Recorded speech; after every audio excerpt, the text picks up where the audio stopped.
You're taking some incoming from the insinuation that Barack Obama may be sympathetic to Muslim terrorists. We talked about this a little recently on this program.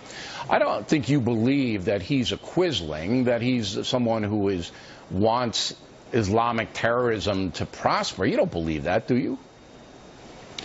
I don't believe it. I do say, though, when I see a deal like was made with Iran, this horrible, horrible deal where we're giving them back $150 billion, to the best of my knowledge, and I tell you what, I've studied that thing pretty closely, we're getting almost nothing out of it.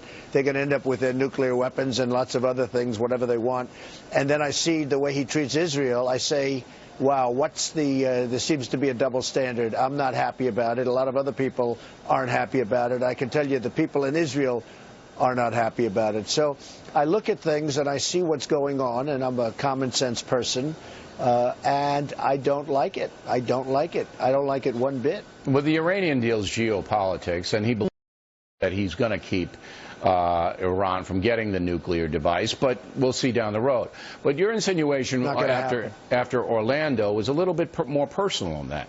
And remember the background, because you were a birther guy, you didn't believe or you questioned his birth certificate, where he was born, and now you're saying in so many words, and I don't want to put words in your mouth, so you can clarify, that, look, there's something more here than just President Obama seeing the world in a non-confrontational way. There might be a personal agent here. Is that on your mind? Well, it bothers me when he's afraid or doesn't want to mention the words radical Islamic terrorism, when obviously But he says it doesn't do any good to do that. It doesn't influence his policy. I disagree with him. And then they redact a lot of the different statements made by this thug, this horrible guy that killed all of those people. And it's a disgraceful thing. So I disagree. You know, if you have a problem, you have to be able to speak openly about the problem. This is a problem. This is a real problem. This is a worldwide situation. And that's the difference between you and not only President Obama, but Hillary Clinton, who's, you've brought her a little bit more. But you're kind of dodging my question, and you don't usually do that. Do you believe there's a personal component inside the president's personality that sympathizes with the Muslim world and doesn't want to taint the Muslim world with terrorism? Is that what it's about? I don't believe anything. I see things, and whether it's the Iran deal, whether it's not wanting to mention the words radical Islam or radical Islamic terrorism or other things, Bill, you look at what's going on. I mean, it's not a question of what I think.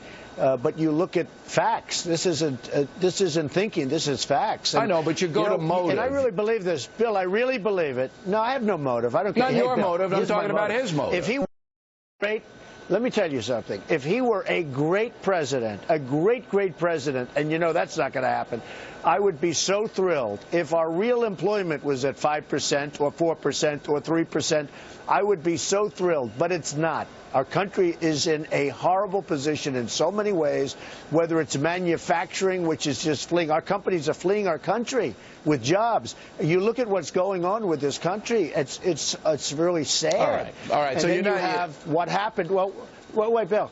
I look at what he does, and I look at what he says, and I look at what he doesn't say.